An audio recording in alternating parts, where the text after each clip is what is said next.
Beverley started out their tech career as a programs associate at Code Girls. They then went on to become a web developer intern before moving to the Ministry of Justice, where they have been for over 7 years. They are currently head of accessibility, which is a role I'm so excited to dive into because I think it's so important. And alongside all of this, they have been involved with codebar since 2016, firstly helping out in the Oxford chapter and now the Kent chapter. Thank you so much for joining me, Beverley. I'm so excited to chat with you. How are you doing today? Thank you for having me. It's always lovely to chat to you. Yeah, I'm good. I'm good. Having a nice day. It's sunny. It's nice to have some sun, isn't it? It's been so cloudy for most of this year so far. The weather does make such a difference. I don't know about you, but the moment spring arrives, like I just feel my shoulders relax, and it's just so much nicer to like go outside and just get that vitamin D on your face. Yeah, exactly. Well, I'm so excited to have you today. Thank you so much. And, I've known you for a long time as part of Code Bar. I've met you in person, which is also, incredibly nice. And, I love chatting with people about their journey, even people that I know quite well, even people that I don't know as well, because there are always parts to, that person's journey that I'm bound to find out. And I love chatting with people. So yeah, I'm really excited that you're joining me today and just thank you for saying yes. Oh. Thank you for inviting me. Yeah, that's okay. So I want to take you back. I'm really intrigued to find out, about, what you're doing at the Ministry of Justice. Like I said, particularly head of accessibility, because I think it is such an important role. But before that, I kind of want to take you back. I mentioned in my beginning that, your tech career started at Code First Girls. Can you remember when your interest in tech started? That's a very good question. We were talking about it in our team meeting this morning, actually. Do you remember the days of Bebo? Yes, yes. And did you ever do Wicked Colours as well? That was one of the other ones around the same time. Yeah, Yeah, yeah, like forums and things, like changing yeah, the HTML on forums. yeah. Yeah, I think it was about then because, yeah, I remember us getting our first computer.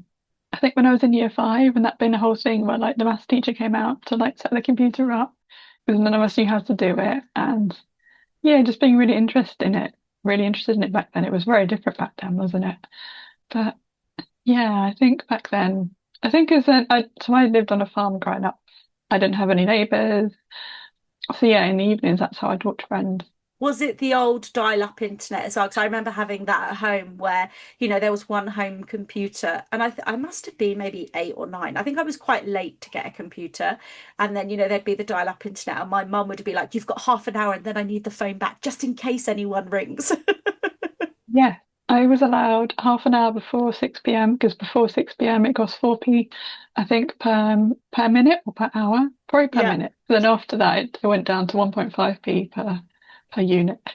Yeah, and then I remember it like I think a couple of years later, then there was like MSN Messenger, and I'd spend so many of my evenings on MSN Messenger, like chatting with friends, and Mum would be like, it's time, to stop for dinner, and I'd be like, no, I'm chatting to blah blah blah from school. Yeah, like the nudges, where you can like press the button, it would vibrate the person's like chat on Yeah, their yeah, yeah. computer. Yeah, and you mentioned Bebo, which I love. Was Bebo the one where you could pick like your four favorite people? Was it Yeah, 4 or 5? I can't remember, but you would have your top people, and I remember it always being so controversial if you like changed one, and people would be like, "Oh, like what's happened? Like, are you no longer friends?" yeah. Who are your favorite friends? Yeah, yeah, yeah. Yeah, so was it around that time, like you say, when you started to discover theme, because it was themes, wasn't it, where you could like edit your Yeah. theme, and then I remember one of the first times I like tweaked a tiny bit of CSS in my theme, and I was like, I'm such a hacker. Like, oh my God. Yeah, exactly. Yeah, it was just that feeling of like changing something in like the file you'd found in the back end and then yeah, it changing the color and then you get to like design what your website's gonna look like. I got really into forums. I can't remember the name of the platform, but you could create your own forums basically and then like people would join it and you could theme them. So I had one that was about lobsters or something really random. And you make little emojis that are lobsters and then like have like a sandy theme because of the beach vibes. So like changing the colours based on that. Um, yeah, it was really random back then, wasn't it? Very different internet. But yeah, that's how I got into it. yeah, that kind of community piece, really, like finding people to talk to. And yeah, I loved Yeah. those forums. They were great. Yeah, and I guess living on a farm, that's very manual. And so at what point, and like I say, when you started tweaking some of that code, did you realize this could be a career? Like this is something I could go into and get paid to do? I think I probably didn't even really think about it until after uni, because I went to, well, I liked physics and I really liked maths, but I wasn't as good at maths as I needed to be to do the kind of, so I didn't do A levels, I did the International Baccalaureate, Oh and you yeah. do things higher or lower. So I wanted to do higher maths. But yeah, I sort of limped through the first year of it and they said, probably not gonna make it. So then I dropped that down and I'd still wanted to learn physics at university. But it kind of got to a point where my grades weren't quite high enough to have gone to one of the kind of top universities. And so there was a bit of a kind of sense of, but if you did English, you could probably go and, to a bigger name university. In the end, I put Warwick as my first choice for English and German literature, but I put Aberdeen as my second choice for German and physics. But I ended up going to Warwick in the end, but wanting to go to Aberdeen, but not being able to get the place back at Aberdeen, so I got the place at Warwick. So after Warwick University, you studied English. What Yeah. what did you do after that?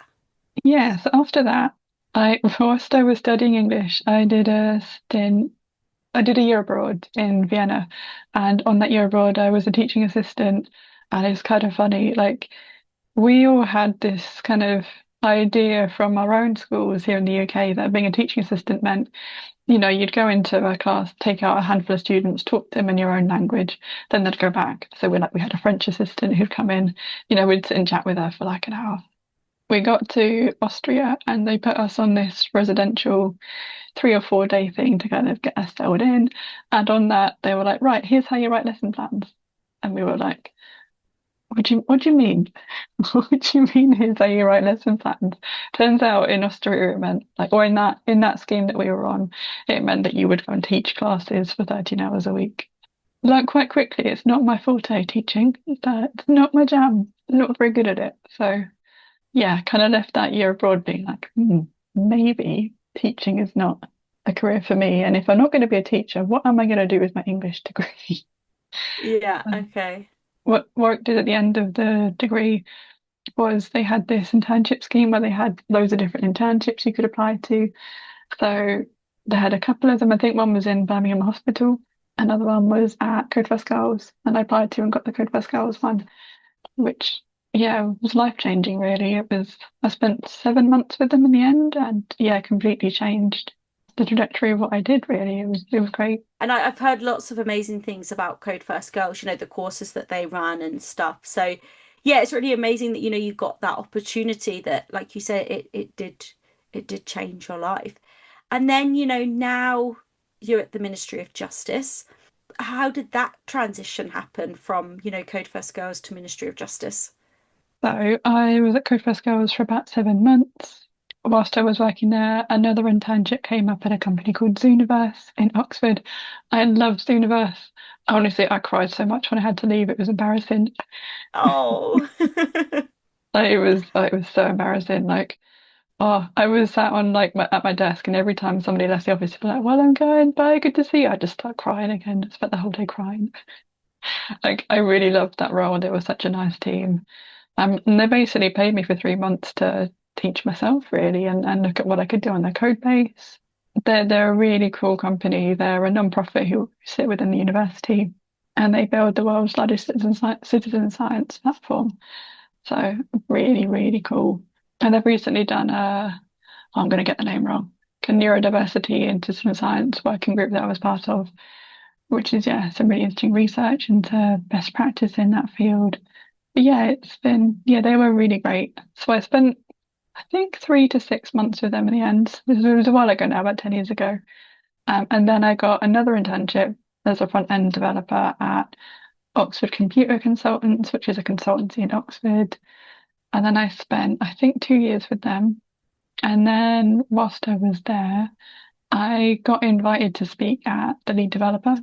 which was a big conference. It was my first conference. It was at the Barbican, which is a really big venue. So whilst I was there, I talked about diversity in tech. It turns out the head of dev at the time for MOJ was in the audience and came to speak to me afterwards about, do you know people who'd want to come and work for the MOJ? And I said, me, please. I applied 2 months ago. Actually, I really want to work for you. So yeah, it all aligned up. It all lined up because then they had a campaign that was going to go out anyway for front end developers. So it all aligned pretty well. That's such a good example of being in the right place at the right time, networking, putting yourself out there in terms of speaking, because you said that was relatively new to you.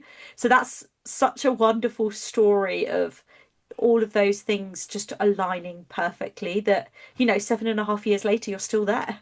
I know. I So, know. you've interviewed a few times, and we may have people listening to this who are about to interview for the first time, or, maybe they have interviewed, but it didn't go that well.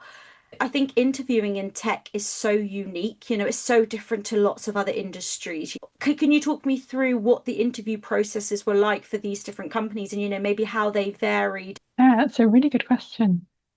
I can't remember much about the Code First Girls and Oxford Computer Consultants interviews, actually. I have had some interviews that it's interesting how much they vary, isn't it? I did have one Yeah. interview for a company that absolutely humbled me. It was the most painful experience. Oh, they started grading my coding with Oh, an wow. A answer would have been this, a B answer would have been this, a C answer would have been this. What? It was so bad. And also they'd set the day out so that you'd have this verbal interview with them. You then do the coding test, which they'd then mark you on. And then you go for lunch together to kind of get the culture fit vibe. And it was very clear from the tech test that I was not going to get a job there. But we still had to go to the dinner because that was like the agenda. So yeah, that was not a good time. Okay. But that is just one interview that I've been on. But yeah, the interviews in the civil service, they are, yeah, I personally quite like them. They are very kind of behaviours based. They'll ask you to give examples of things. So the star format is really important. So situation, task, action, review, evaluation, if you want to extend it to stare. That's really important. And looking at the job advert for what is explicitly listed as the things you've got to do and your evidence of how you can meet those things. So yeah, I've had to do a few interviews. So I had to interview to get my first role at the MOJ, which is front end developer, and I had to interview again to get the head of accessibility role as well. So yeah, it's always a bit nerve-wracking, isn't it, interviewing? Yeah, it is. So you just mentioned, your current role, which is something I'm really excited to dive deeper with you. And, you said you've had these two roles whilst at the Ministry of Justice. In turn, I always love hearing stories of people when they've transitioned internally in a company. And I think it's so amazing when companies let people do that, let them grow, let them change. So let's start, with the front end developer role. Did you enjoy that? Like, how did you find that? Like, and then what was the kind of the emphasis to then change to, the head of accessibility, which is, the role you're in now? Yeah. Yeah, I joined as a front-end developer, but one thing that I made quite clear in the interview and then became a bit of a kind of feature of my role was that I've got a strong interest in accessibility, which is a really interesting field. It applies really well to front-end development because you've got to think about, yeah, if I'm building HTML, how will that be consumed by like the mouse, but also the keyboard? And if you're, partially sighted or blind, a screen reader. So it's thinking about what are the different ways my, HTML can be consumed by different technologies. It's really interesting. So I always had an interest in that. And that's quite important in government because government services, they've got to be used by everybody. It's enough when you're using them, you're in a situation of I have to do something rather than I want to buy a product or I want to do something. It's often a necessity. So yeah, so I started off as a front-end developer, but with a strong accessibility focus.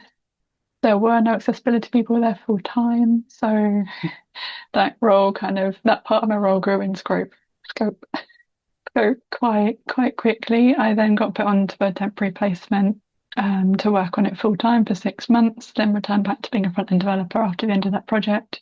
And then after being at the MOJ for about 2.5 years, we pitched for and got funding to form an accessibility team. which was very exciting. Initially got 1 year's worth of funding to do that, but then got made permanent as a team, which is very, very exciting. And yeah, every year's been different. Every single year of the past 5 years, we've had different team structure, we've grown. We grew from myself and a product team, which was 4 people, to back down to 2 people, myself and a senior specialist, back up to 7 people. We're currently 7 people and a fast streamer, and yeah, watch this space might be growing soon as well. So it's every single year has looked completely different people. We're contractors at one point. We're currently fully permanent. Yeah, never a dull day. No, never. And what was it like applying for funding for a role that you wanted? Because I've literally never heard of that before. And it sounds like it's probably really exciting and obviously something completely new as well, but also so unique. Like, yeah, how was that process? It's really interesting. I think over the years I've had to really get better at defining what I'm going to be doing for myself. Because I think it is really easy. Like a phrase that came out quite early on is like, stop trying to eat the elephant. Or like, stop trying to like run a marathon when you like, stop trying to sprint a marathon. Like, this is a long game. And when you're pitching for a new role, you can see opportunity, you're really excited about it. It's very easy to be like, there's 10 billion things we're gonna do it. And yeah, it has been really hard over the years to get better at being like, here's everything I want to do, but here's what I can do, and here's what's important to do. And like, yeah, getting better. I guess what is traditionally product management. Yeah, still a journey. But yeah, it's really exciting. It was really exciting at the start, that kind of sense of, oh wow, like a new job, new remit. Obviously, if it gets approved, there's like senior interest in it. So you've like, yeah, tapped into something that is valued. So yeah, would recommend it. Oh, yeah. I mean, if anyone's listening, also pitch for a new job. Yeah. And now talking about accessibility, not just your role, but accessibility in general. There's a lot of people listening to this who are coming into tech for the first time, who might be writing HTML for the first time. I think sometimes with accessibility, it can seem really daunting because often you don't know where to start. And actually, there are lots of things you can do from the get-go. So what would those things be for anyone listening, like I say, who is just starting out? What advice would you give to them? Yeah, accessibility is a really wonderful profession. It's fascinating. I think one of the things that is quite daunting, particularly at the start, is yeah, it is this kind of sense of it's huge. But I think one thing to bear in mind with accessibility is it's not a binary. It's not accessible, it isn't accessible. There is a whole yeah, there's a whole kind of spectrum of it. Like what's accessible for one person might be for another person. So it's thinking about who's the user group and yeah, what is needed for that.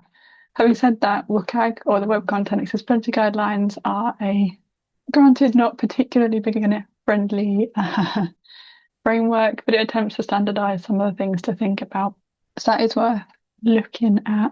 Um, but yeah, I think accessibility is, I often think of it as like a kind of conversation really about how do you want to use this website? What do you need to use it? How do you want to engage with it? How can we change it to make it that? And at the end of the day, that's what it is. The frameworks like WCAG are there to kind of standardize some of that information. But at the end of the day, it's about that kind of conversation and allowing engagement through a digital platform. So yeah, it's I love it. I love it. It's such an interesting job. And it's a nice intersection as well between testing and people and community building. Because a lot of accessibility is testing, it's about like, can I use it with a keyboard? Can I use it with the different technologies? But also it's about upskilling other people. A big focus of my team is not that we are responsible for accessibility, but we are responsible for supporting other members of staff in delivering accessible things. So that's the role we kind of position ourselves as. We are a support function that trains, upskills, will review things as like a kind of sounding board. But yeah, it's a nice bridge between a really technical thing and talking to people. I love Yeah, it. I bet. And you mentioned testing, which I think is an interesting conversation, because actually testing accessibility can be quite tricky, with users. It's quite easy as a developer to sit there and, tab through something. But so how do you go about, testing certain things? Like, do you sit with a screen reader? Are there other things you use? Like, what's that process like?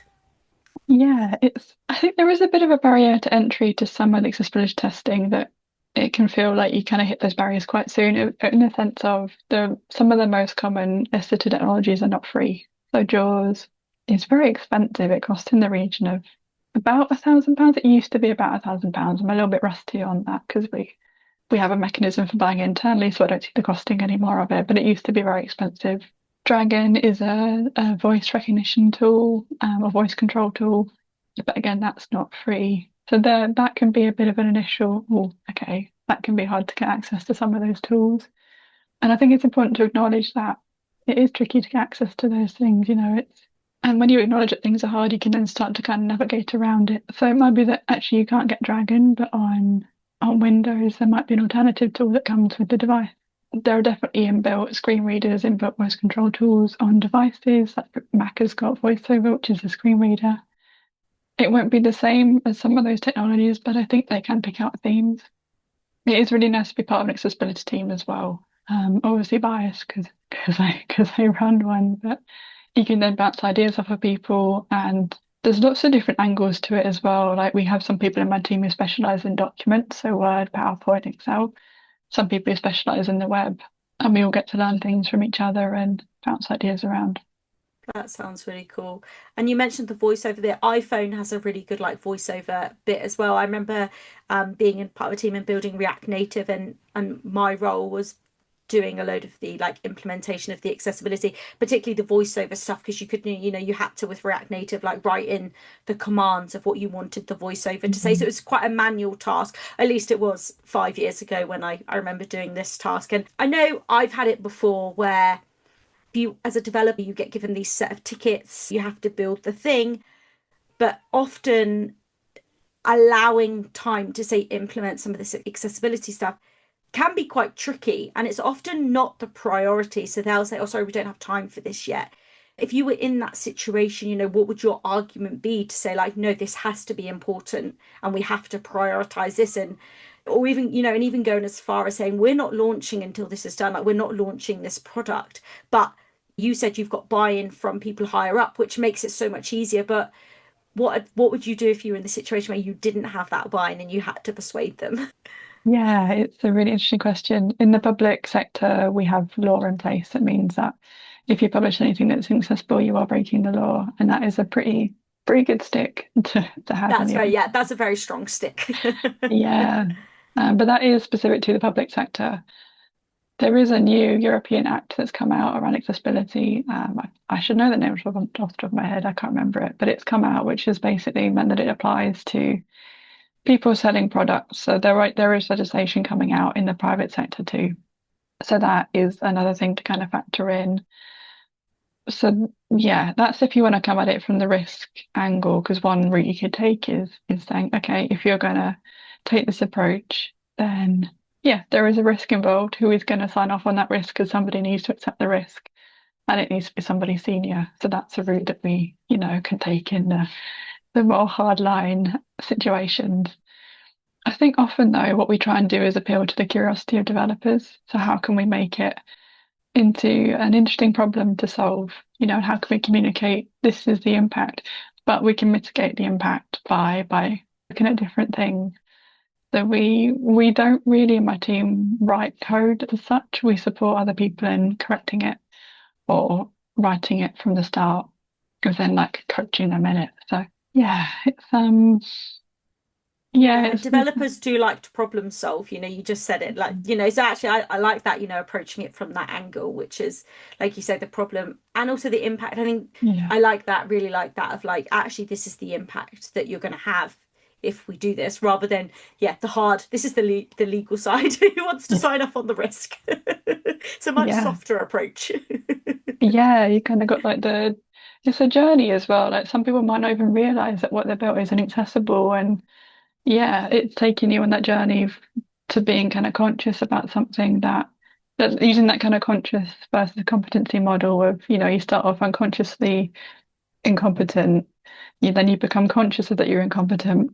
It's that kind of journey of through the knowledge is quite a difficult one. So there is an element of how can you gently navigate people through not knowing to telling them they've not known and have done something incorrectly to getting them on the right path. Yeah, it can be a difficult, but a sensitive line to kind of tread.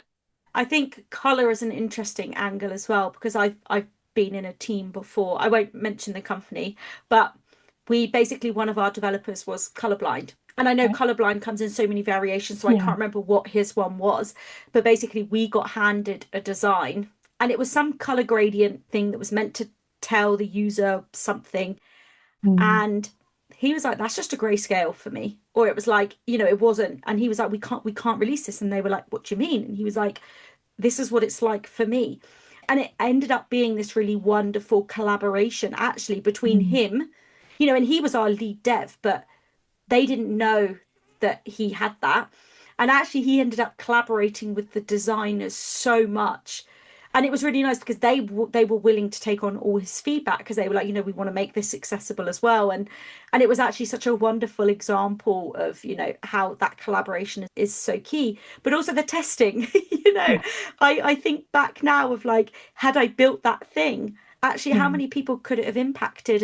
And that's also why, diversity in teams is so important because you need people often talk about diversity, in gender and age and, skin color. But actually, that was such a good example of why diversity in teams is so important. And like I say, it ended up being this absolute wonderful collaboration between him and the designers. Yeah. Yeah, I will say one of the trickier bits is when you don't have that kind of user-centered design squad. You don't have a designer, you don't have a content writer. That is one of the trickiest spots to end up in when you've not got those sort of sounding boards to like co-collaborate on a problem statement with. Yeah, and being open to that change as well. Yeah. I've definitely worked with designers and developers who can often be quite defensive, about the thing that they've built, whether it's design or coding. If you've spent hours coding or designing this thing and then not wanting to change it and being defensive, but actually this situation that I just mentioned, no one was, and that's where it was really like a really wonderful collaboration in the end. Yeah, yeah, no, it's really difficult to, yeah, that journey of being told what you've done is incorrect is, yeah, it can really trigger that defensiveness, especially when yeah, I could go into the psychology of it. I won't, but it's fascinating. It's fascinating, isn't it? So, we've spoke a lot about what you're doing today, particularly accessibility. And I'm intrigued to know how much it does change because actually tech is forever changing. The code we write, the libraries, the framework, the languages. But when it comes to accessibility, does it change that often? It it does, yeah. So the main kind of testing framework that we have is called WCAG or the Web Content Accessibility Guidelines. We had 2.1 for quite a long time. We recently upgraded to 2.2, I think about 2 years ago now. It's a bit of a blur. But yeah, there's going to be a WCAG 3 coming out at some point. I think around 2030. It's not imminent. I think some of the first drafts are available on the web and it's quite a big change. But it's not going to be any day now. It's going to be, in the next year or two. So yeah, from that side of things, it does change. And I think what drives that change is a growing awareness of different access needs and different disabilities. Go 2.1 was a little bit light on testing criteria that would spot people with low vision, for example. It had things about, that were more tailored towards screen reader use, but less towards if you do have some vision, this is partial. So that was one thing that was brought into 2.2 in a bit more detail, a bit more focus. And yeah, the technologies are also evolving. I went to a conference, TechShare Pro, last year. It's a good UK accessibility conference, and there was a lot of chat about the Facebook, is it Meta glasses that record Yeah. things because they have functionality where they can describe what's around you. So, as a partially sighted person or as somebody who's blind, you could use that to get a better sense of the world around you. which is just fascinating. There were a lot of people there who were users of that technology for that purpose at that conference. It was just fascinating. And then alt text as well with AI. I know AI is a controversial tool, but one thing that Leonie Watson has been talking about, who's a really prominent developer in accessibility community, she's been saying that she did a talk where she talked about that using AI, she can now generate alt text descriptions of images, and it might not be perfect, but it's something in a way that means she can kind of access that on images that don't already have it and get a vague sense of what might be going on, which is better than nothing. So that's yeah, a really interesting perspective on that.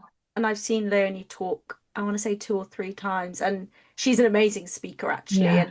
And I think one of the first times I saw her speak, she stopped the presentation to just give us a an example of what her screen reader was saying in her ear. And it was just absolutely mind blowing. Like I think there was like audible gasps in the audience because we were like, because often you don't get to hear that, you don't get Yeah. to see it in action. You might know it's happening, but to hear what's actually happening is just it was just phenomenal. And then I've seen her speak, like I say, a few other times at conferences as well. And yeah, I mean, if you ever get the chance to see her, if anyone listening, I do recommend it because she's great. Yeah. So how do you see your role evolving? Like you say that there's the software is being built, it is changing, that you said there's a new version coming out in 2030. Yeah, how do you see your role evolving over the next couple of years? It's interesting, like reflecting on the past 5 years, I've not known at any point what the next year is going to look like because we've changed so much in team structure, team size. And I think that will continue a little bit as well in the next couple of years as well, that kind of growth, which is very exciting. I think it's so hard to tell at the moment, isn't it? I was talking to a friend recently who works for a software company and she, we've known each other a long time. And she was saying how much her job has changed in terms of being a developer and how much she uses AI now to kind of generate things. And yeah, it's really blown my mind. Because I don't use very much AI. Maybe I'm a little bit of a dinosaur and I'm not a fan. I probably need to become, maybe not necessarily having to be a fan, but I probably need to adopt it more than I do. But yeah, it's interesting. I think a lot of what accessibility does is very people focused and it's about that relationship building and that capability building. And I think automated testing tools are always going to be limited in how they operate, in part because a lot of the internet is inaccessible. So what they're learning from is not a good testing or not a good data set. But yeah, it's really hard to tell. It does seem to be changing so much, doesn't it, at the moment, the kind of landscape of tech and the world as a whole. And I think that's also kind of why, for me, tech is so exciting, is that what I'm doing in 5 years might not exist yet, or it's forever changing. Before 2008, the idea of building apps on phones did not exist, and now it's a huge industry. And so for me, that's kind of one of the reasons why tech is so exciting. So yeah, we will see where it goes. And I don't think you're a dinosaur, by the way, for not using AI. I think pros and cons to AI. There's loads coming out around how it's impacting climate, and so yeah, I think it's okay not to adopt it and use it. And I think particularly if your role at the moment doesn't require it, then that's okay. Um, Before we wrap up, I can't let you go away without just briefly talking about your involvement with codebar. Like I said, you've been involved with codebar for so long. You've given talks, you're an organizer. So yeah, I just want to end also by just saying thank you for all your involvement with codebar over the years. We're in the process at the moment of relaunching the Kent chapter, which is really exciting. So yeah, I just want to just mention it. I can't let you go without saying that. Oh, I loved Codebar Oxford. It was what, 2 years with it. I ran it with Bonnie and Martin, and Yeah. oh, we had such a nice time. It was such a nice way to meet people. I mean, I'm still friends with them. Yeah, I think Bonnie's in Manchester now. Martin's gone back to the Netherlands. But yeah, still get a Christmas card from Bonnie every year, which is really sweet. I need to go visit her soon. But yeah, it's such a lovely community, and yeah, I think the tech landscape is changing, isn't it? But all the more reason to keep it diverse. It's still really important that we make sure we're still getting diverse voices at the table with how rapidly it's changing at the moment. And I'm really hoping we get Kent off the ground. Kent is a big county, so we've been talking a bit, haven't we, about is it Kent? Is it like one area in Kent? Is it what does that look like? So that's yeah, that's interesting. But Yeah, well, watch this space if you're listening. It is in the works. Thank you so much, Beverley, for coming on today, talking about your wonderful journey, from doing your IB to where you are today, talking a lot about your role. You think there was so much useful information that you shared with us. I think it's such an incredible role and also so important. So just thank you so much for joining me today and sharing everything with us. no, anytime, you're welcome. Thank you for listening.